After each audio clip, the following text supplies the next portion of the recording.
Bonjour à tous, c'est Claire, bienvenue dans cette vidéo où je vais vous présenter un oracle qui est auto-publié, donc ça veut dire que c'est l'artiste qui vend directement son jeu, donc il est sorti en 2015, l'artiste c'est Ariana Siegel et le jeu c'est le White Rabbit Oracle, donc l'oracle du lapin blanc. Donc on voit ici le lapin blanc, on l'a pas sur toutes les cartes, c'est plus un... Comment dire, c'est plus pour expliquer que le jeu, il est lié à ce trou que Alice va prendre en suivant le lapin blanc, donc aller chercher des choses dans l'inconscient. J'ai vu qu'il y a des gens qui l'utilisaient pour faire de l'interprétation de rêve. Je pense qu'en effet, il est assez indiqué. Je vais vous montrer donc le dos, qui est très joli. Il arrive dans une boîte toute simple blanche. Moi je l'ai mis dans un sac de Baba Studio avec Alice dessus, et puis dans les explications on a un PDF qui est fourni avec, que moi j'ai imprimé, et donc voilà, on a ça, donc on a quelques mots par carte. Globalement c'est quand même un jeu qui est fait pour être utilisé en intuitif, c'est-à-dire voir un peu ce qui va sortir quand vous allez regarder la carte. Alors, je vais vous montrer un peu les cartes, donc il est en anglais. Mais comme il est à utiliser en intuitif, je trouve que pour des francophones, c'est pas trop gênant. Le fait de retrouver du pouvoir. Donc il a la résurrection, je l'aime bien, elle est mignonne. On a les deux squelettes qui font la fête parce qu'ils sont à nouveau vivants, entre guillemets. Et ce sont des photomontages.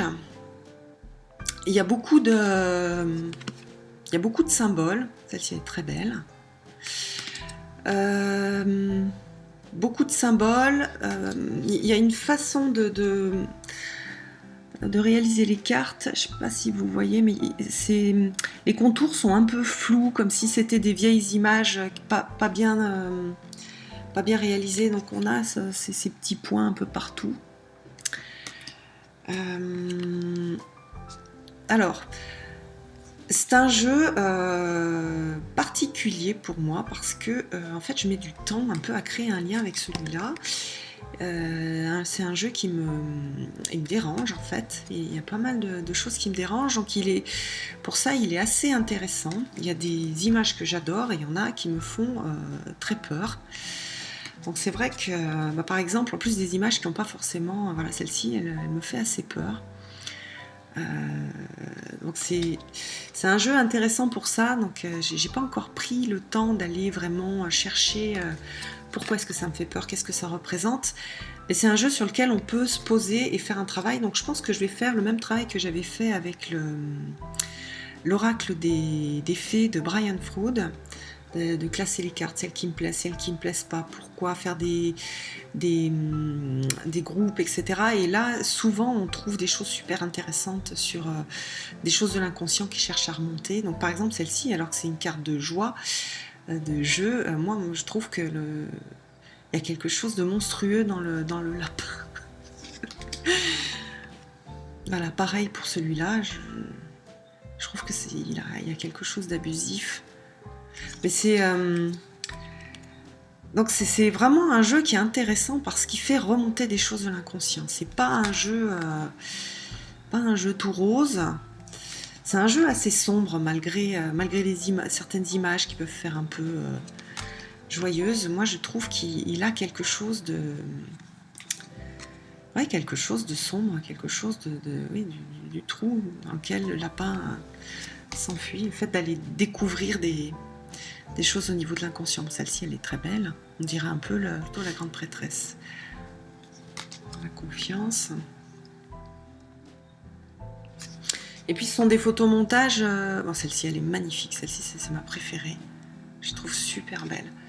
Vous voyez, au niveau des symboles, on a l'impression que c'est tout simple, mais on a une femme en position un peu de méditation. On a les plumes du pan, on a l'arbre, on a les colombes de la paix, on a les pommes d'or. Voilà, il y a de quoi faire au niveau des symboles. On a Cendrillon avec la transformation.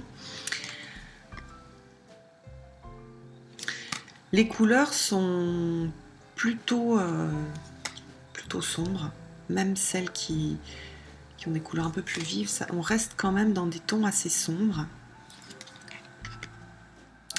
Il y a un côté ancien aussi, un peu... plutôt... Bon, bah là, non, mais on va avoir des styles années 30, voilà, comme celle-ci.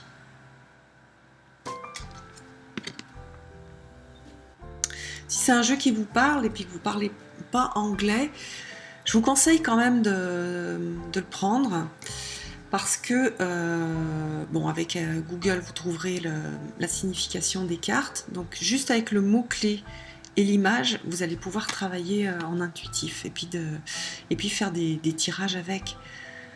Je crois qu'il y a 60 cartes avec la carte de présentation, donc ça fait 59 cartes. C'est un jeu vraiment qui est très très riche. La nostalgie. Avec une bibliothèque. L'imagination. Petit cochon volant. Voilà, ici on a le sens du sacré. L'ombre. Alors on a dans le sens du sacré, on avait plutôt quelque chose d'égyptien. Dans l'ombre, on a plus une image qui rappelle un peu le vaudou. Voilà, là on a plus des Pierrots avec l'exploration. Là on est plus sur les années victoriennes. On a plusieurs styles, mais tous se marient assez bien. L'aventure, donc avec là Alice et le lapin blanc. Oups. Célébration. Donc là plutôt les années 60. Le fait que les images aient toutes été traitées de la même façon, en fait, ça crée une homogénéité, malgré les illustrations qui ne viennent pas des mêmes périodes. Voilà le choix. La guérison, j'aime beaucoup celle-ci.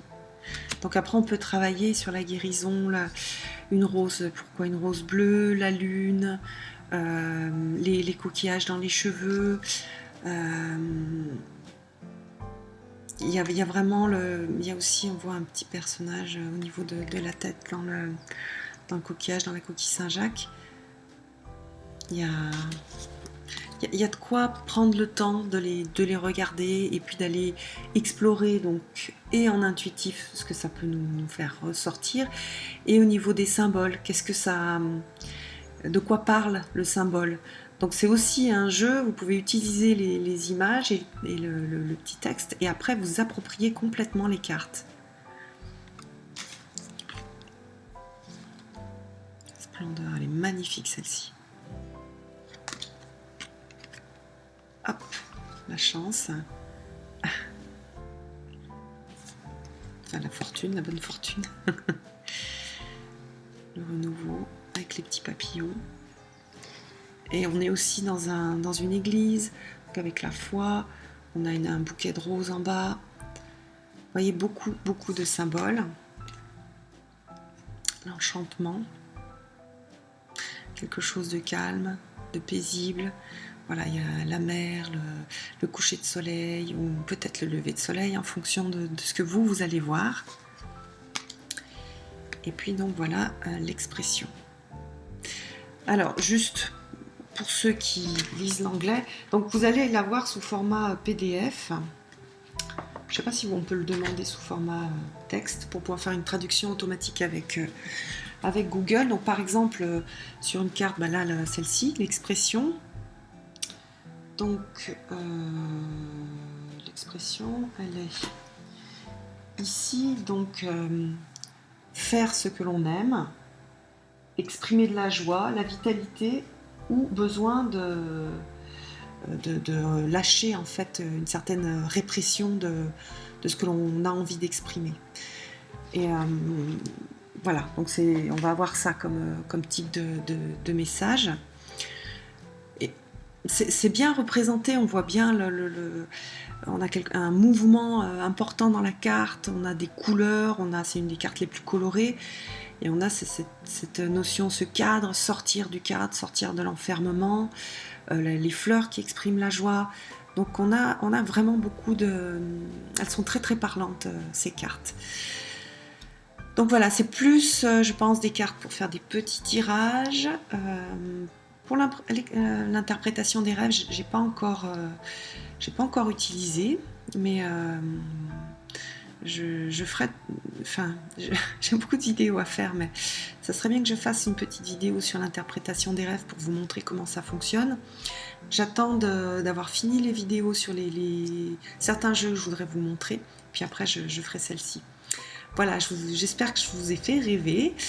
Et puis je mettrai le lien pour que vous puissiez voir le jeu si vous avez envie de l'acheter.